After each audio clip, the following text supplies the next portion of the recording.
Ézéchiel, chapitre 31. La 11e année, le premier jour du 3e mois, la parole de l'Éternel me fut adressée en ces mots. Fils de l'homme, dis à Pharaon, roi d'Égypte, et à sa multitude, à qui ressembles-tu dans ta grandeur? Voici, la Syrie était un cèdre du Liban. Ses branches étaient belles, son feuillage était touffu, sa tige élevée, et sa cime s'élançait au milieu d'épais rameaux. Les eaux l'avaient fait croître, l'abîme l'avait fait pousser en hauteur. Des fleuves coulaient autour du lieu où il était planté et envoyaient leurs canaux à tous les arbres des champs. C'est pourquoi sa tige s'élevait au-dessus de tous les arbres des champs, ses branches avaient multiplié, ses rameaux s'étendaient par l'abondance des eaux qu'il avait fait pousser. Tous les oiseaux du ciel nichaient dans ses branches, toutes les bêtes des champs faisaient leurs petits sous ses rameaux, et de nombreuses nations habitaient toutes à son ombre. Il était beau par sa grandeur, par l'étendue de ses branches, car ses racines plongeaient dans des eaux abondantes. Les cèdres du jardin de Dieu ne le surpassaient point, les cyprès n'égalaient point ses branches, et les platanes n'étaient point comme ses rameaux.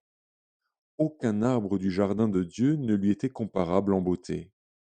Je l'avais embelli par la multitude de ses branches, et tous les arbres d'Éden, dans le jardin de Dieu, lui portaient envie.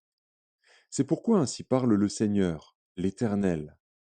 Parce qu'il avait une tige élevée, parce qu'il lançait sa cime au milieu d'épais rameaux, et que son cœur était fier de sa hauteur, je l'ai livré entre les mains du héros des nations, qui le traitera selon sa méchanceté. Je l'ai chassé. Des étrangers, les plus violents des peuples, l'ont abattu et rejeté. Ses branches sont tombées dans les montagnes et dans toutes les vallées. Ses rameaux se sont brisés dans tous les ravins du pays. Et tous les peuples de la terre se sont retirés de son ombre et l'ont abandonné.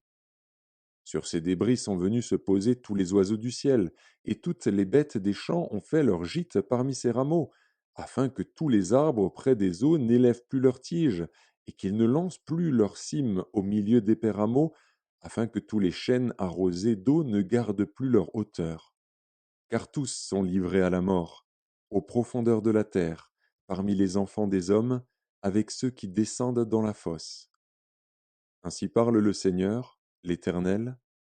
Le jour où il est descendu dans le séjour des morts, j'ai répandu le deuil, j'ai couvert l'abîme à cause de lui, et j'en ai retenu les fleuves.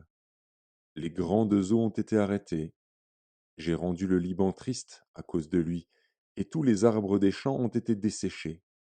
Par le bruit de sa chute, j'ai fait trembler les nations, quand je l'ai précipité dans le séjour des morts, avec ceux qui descendent dans la fosse.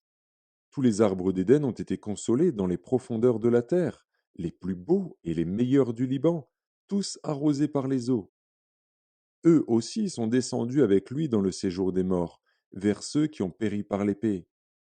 Ils étaient son bras et ils habitaient à son ombre parmi les nations.